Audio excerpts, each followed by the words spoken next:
Being a gladiator in ancient Rome meant living permanently on the edge between death and eternal glory. To the public, they were admirable fighters. To the empire, a guaranteed spectacle. To themselves, more often than not, simple survivors. Despite their short and violent lives, a few of these men achieved something rare: immortality through fame. Their bouts, triumphs, and even their downfalls echoed through the centuries, preserved in verse, mosaics, sculpture, and street graffiti. They were a unique blend of athlete, performer, and martyr, adored by emperors and acclaimed by the people. These are the 10 most emblematic gladiators of the Roman Empire. In the forgotten corners of Pompeii, buried beneath Vesuvius's fury, archaeologists found traces of a past that refused to fade. Messages scratched into walls, a name that would not be erased: Tetrates. He wasn't an emperor or a senator, yet his feats in the arena struck such a chord that ordinary people commemorated him with the humblest tools, nails and charcoal. First-century graffiti recounts his decisive victory over an opponent named Prudus. Though little is known about that duel, it was so memorable that his fame crossed borders. Tetrates fought as a murmillo, distinguished by a large rectangular shield, a short sword, and an imposing helmet. Most striking of all was his boldness. He fought without chest protection, trusting entirely in his defensive skill and agility. Every time he stepped into the arena, he accepted extreme risk, and perhaps that is exactly what made him so fascinating. His renown spanned seas and mountain ranges. Pottery and objects bearing his name and image have been found as far away as Gaul, Britannia, and Pannonia, modern-day France, the United Kingdom, and Hungary. Proof that his popularity reached international dimensions, something highly unusual for a gladiator of that era. We don't know for certain how many fights he won, but his mark is literally carved into the walls of an entire city. In first-century Rome, few names stirred the stands like Spiculus. What made him truly exceptional wasn't only his prowess, but his extraordinary relationship with the most powerful man in the world, Emperor Nero. Spiculus won Nero's favor through courage and immaculate performances. He wasn't just a victorious fighter, he became the emperor's personal favorite. Known for extravagance and theatrical impulses, Nero displayed his admiration in the most opulent way possible, granting Spiculus luxurious residences, vast estates, and great wealth. Rewards unimaginable for someone of such humble origins. Most gladiators were slaves or prisoners of war. But Spiculus broke the mold, living like a true celebrity at the heart of imperial power. Nero's fascination ran so deep that, in his final hours, when his regime was collapsing and enemies closed in, the emperor's last wish was to die at Spiculus's hand rather than anyone else's. Unable to find him, Nero ultimately took his own life with a servant's help. While many gladiators left their legacy in scarred swords and broken shields, Hermes was immortalized in Roman poetry. The renowned poet Martial, a central figure of the era's literary satire, dedicated verses to him, a rare honor for a gladiator, praising his technique, elegance, and near-mythic skill. Hermes didn't just possess strength. He was unpredictable, in an age when most fighters specialized in a single style: Murmillo, Retiarius, or Threx. Hermes mastered at least 3 and switched tactics to suit the opponent. That versatility made him almost impossible to read. To the public, he was a spectacle. To his rivals, a nightmare. No one ever knew which Hermes would step into the sand. Martial compared him to figures from myth, and with good reason. Hermes fought as if performing a dance, combining physical power with calculated movement and a touch of charisma and theater. His name recurs in poems as a synonym for excellence in combat. And when a poet like Martial decides to etch you into verse, it means you've conquered more than matches. You've conquered time itself. Few contests in ancient Rome had the impact of the duel between Verus and Priscus. It wasn't remembered for its brutality, but for what it symbolized. Fought in AD 80 during the inauguration of the Flavian Amphitheater, the Colosseum. Under Emperor Titus's watchful gaze, it was a grand occasion designed to impress the world. And both gladiators delivered more than anyone expected. According to Martial's detailed account, Verus and Priscus engaged in a balanced, prolonged fight of extraordinary technique, trading blows with precision and displaying remarkable endurance. The arena, usually echoing with shouts and executions, fell into a reverent hush as the two exhausted fighters acknowledged their limits and lowered their weapons at the same time. There was no victor. There was no vanquished. Moved by the moment, Emperor Titus made an unprecedented decision.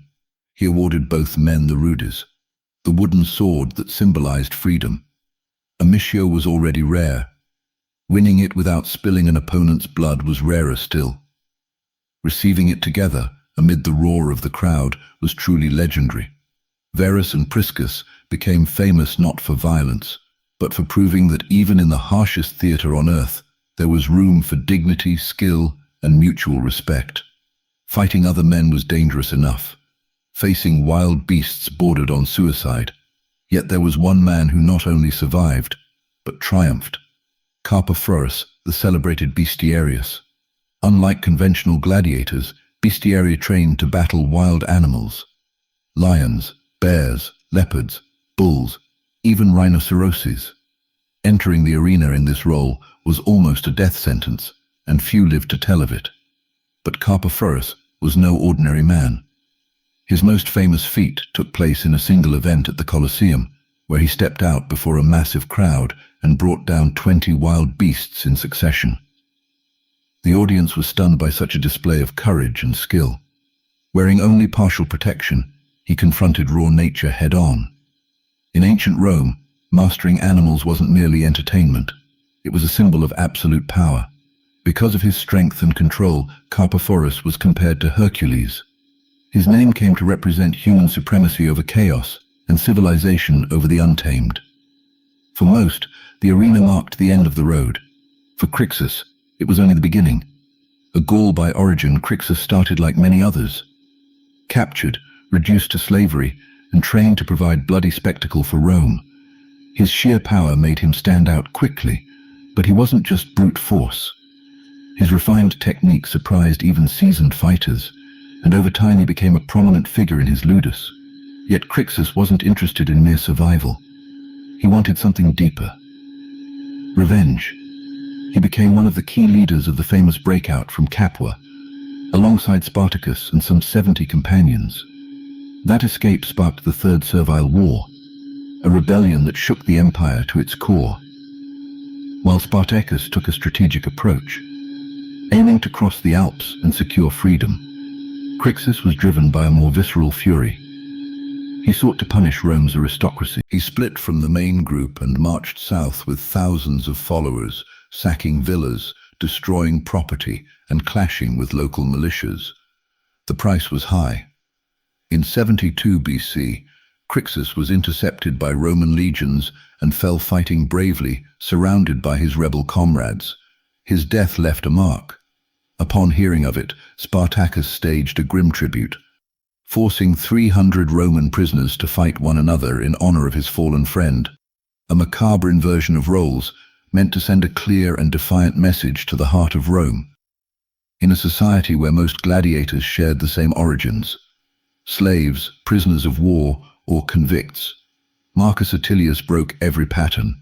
He was a free Roman citizen. No one forced him to fight. He entered the arena voluntarily, driven by personal debts and the hope of escaping ruin. What he surely didn't imagine was that the decision would bring not only financial redemption, but eternal renown. In his very first bout, he faced Hilarus, a veteran from Nero's school riding a 13-fight winning streak. And against all odds, Attilius defeated him. The shock was total. He didn't stop there. Soon after, he beat Rasius Felix, another undefeated gladiator with 12 victories behind him. It was as if a rookie had defeated 2 world champions in the same season. These lightning strike victories raced through Rome like fire through dry grass. In 2007, archaeologists uncovered mosaics and graffiti bearing his name, etched testimony to his courage and talent in the arena. In Rome, names weren't won with promises, but with blood, sweat, and steel.